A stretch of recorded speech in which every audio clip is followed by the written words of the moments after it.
Interesting. And wherein the number 4 in your starting 11 is grassroots football and regularization and development. I'm not sure if this is the captain of the team. I'm not sure, but very interesting and important. Grassroots. Many will say, like Vicente will say, if we want to eliminate age cheating and stuff, the grassroots is what we should approach. Fix it before we reach the top. How do you intend to, regularize grassroots football and development? We have to give credit when it is due. We have made some substantial progress in terms of grassroots football development. We have the different under age categories, the U17, the U20, the U23, the male and the female, we have the U17 and the U20. Now, you cannot also forget that with all these things, all these successes that we have achieved, we have also faced series of bans and disqualifications. That was going to be my next question. In fact, thank God you talked about it. Yes. Yes. And that is the reason why we are saying we want to regularize grassroots football. And talking about this, we must commend the Secondary Schools Sports Association for the bold initiative they took recently to ban, some of these schools that were found to have, falsified, or I'm not sure if that should be the right statement, some of these schools that have, been found wanting in terms of fielding ineligible athletes. So we want to ensure that the grassroots football is not just organized, but it is regularized, so that there is a platform where all these young players are registered from an early age. All the academies that are registered with the regional football associations are going to be on the same platform. Together with the regional football associations, we want to register all the academies, the schools, the madrasas, to anybody that wants to play football would be on that platform. And how do we do that? We're not just going to take the birth certificates. We've said this before. We want to ensure that those who are being registered come with substantial proof that that is the actual age. Because sometimes it could be from the side of the players themselves who come with different ages. But what you can also do is to ensure that the right documents, even if it means coming up with their infant welfare cards, we would do that. But we would ensure that these things are regularized from the beginning, so that once your name, your date of birth are captured in the system, it does not change forever. It stays there. So you do not go and you have a 20-year-old playing as an under 17. The idea is not for us to just go and win tournaments. We want to ensure that we set up a mechanism that will be there for the long run. Talked about, providing, as they will say, KT-NOS or, a birth certificate. Anybody can get that, you will also agree with me that, having, these names or records kept, in files and not hard copies as they used to do, and at the end of the day, they might get lost and stuff, but keeping them, developing a software that will have these names will be very important in making sure that this is, terminated. We are creating a platform. So this will be in some sort of a cloud. Because sometimes putting some of these things in a hard drive or whatever could crash. But we have a system in place that has already been, we've spoken to different people who are IT experts, and they've looked at it. They were able to create a platform whereby these informations are input, and you do not have the access to change them. Right now, the GFF has a PRS, where all the players that are being registered are put on the same platform. That GPRS or PRS is called. I saw a player born in 2019 playing in the First Division League. Because it's not regularized, that is why we are using regularize. So we want to regularize that. We're going to ensure, because you talked about the infant, everybody now, that was then. All the players, all the kids now have an infant welfare card. Every child has an infant welfare card. If you do not have that, you can go back to your clinic or go back to wherever. If you do not have the right documents, I'm sorry, you could bring your school report from when you were in nursery. We are going to, because there's a team that is going to sit and ensure these things are well scrutinized. We are not going to be looking at anybody's eyes to say, okay, this is somebody's child or this is somebody's son. No. If you do not have the right documentation, you wouldn't be. We are going to regularize grassroots football for good, once and for all. You must provide the right documents to be able to play Gambian football.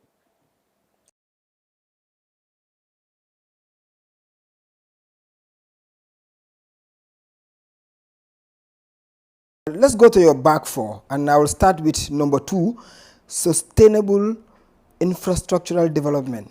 I think this is a headache to all the stakeholders. And when you talk about infrastructure, earlier you've mentioned of the lack of playing grounds in the country. But let me first ask you, how would you want to, sustain these infrastructural development projects, allied associations and the RFA structures, that's the regional football associations? Yes, if you look at the sustainable and infrastructural development, they're twofold. The infrastructure, as in the parks, the playing grounds, that is one aspect. The regional football associations have their own infrastructure. They do not have offices. I mean, it's Banjul and West Coast that have offices. Even KM is being housed at the Manjai football field. I mean, it's unimaginable that a whole regional football association does not have an office. So for me, those things are things that we need to work on. Now, we keep talking about having parks, but some of these pitches are done and there's no maintenance mechanism in place. That is where the sustainable part of it comes in. So whatever pitches we do, that is why we've said we want to have a monitoring and evaluation team, a monitoring and evaluation unit at the Gambia Football Federation. There will be a logistics aspect. They would be responsible to be following these things. Now, parks or pitches are the most important thing on the ball when you talk about football, because you cannot play football if you do not have a pitch. It's these sandy places that you're going to play, and those things are, those are career-threatening pitches that you don't want to take your players to. So we want to ensure that every region has at least a standard playing pitch for a start within the first 4 years. We might even do more than that, but we do not want to make promises we cannot keep. So within the first 4 years, every region would have a standard playing pitch, because all the regions now are doing everything possible to be part of the league. So imagine a team in CRR does not have a pitch in CRR to play. So they have to be traveling all the time. What happens? What about their fans in URR? So we are saying we want to have a standard playing pitch in all the regions within the first 4 years.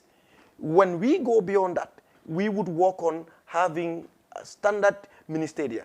I met the mayor the last time, and it's a shame that the pitches in Serekunda East and Serekunda West, according to him, there was no formal communication between the GFF and the municipality regarding what the GFF wanted to do.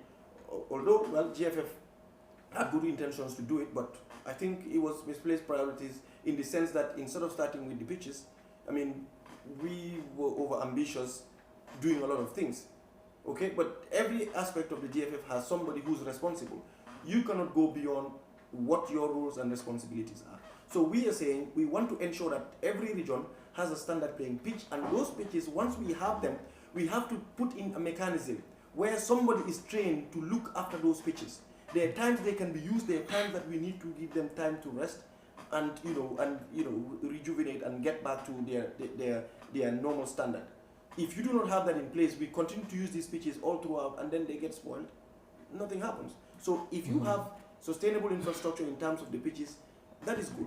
Coming to the RFAs. No, before going to the RFAs, you talked about pitches and not stadiums. So, when you said I want to do at least every region should have its own pitch within 4 years, people were like, okay, he's going to build stadiums in every region. I think it's good that we clarify that. Is why I said we will start with the pitches, because the stadium involves the pavilion and all of that. So we are saying the pitches first. When you do the pitches, you can have the perimeter fence and somewhere for people to sit. That is a promise, because we want these clubs to have places that they can play their league matches. The stadiums, these are things that you have to do in collaboration with government and other partners, and bigger stakeholders, even FIFA, because the way the forward works, you have $6 million every 4 years. 4 million, that is 1 million every year, 500,000 in January, another 500,000 in July for operational costs, and another 2 million that is for specific projects. So what you do, you write to FIFA and say, this is the project that I intend to do, and FIFA will look at it, they will go through your documentation. If everything is okay, they pay you in milestones. They make milestone payments. If they give you a certain percentage to say, this is what we are depositing, based on your request, once you do works that reach that milestone, then you can activate the next phase of the money so they can release the other fund. So we do not want to be over-ambitious by saying we're going to do stadia. We are going to do pitches with perimeter fences where people can play. And as time goes on, whilst we gather more funds and restore confidence and gain the trust and confidence of the sponsors, we should be able to do these things in collaboration with government, because I'm sure they have bigger plans. We've seen some of the ideas they had and some of the promises that they made that they're going to do some stadia. So if you do this in collaboration with them, I believe we can achieve a lot. Let's move to the RFAs. You talked about providing them with offices, not only offices, but furnished offices. It is true that most of the RFAs are housed by maybe parks, or people's home. How do you intend to do this as well? I think it's two. It's Banjul. Banjul is housed at the Makati Square, and the KM is housed at the Manjai football pitch.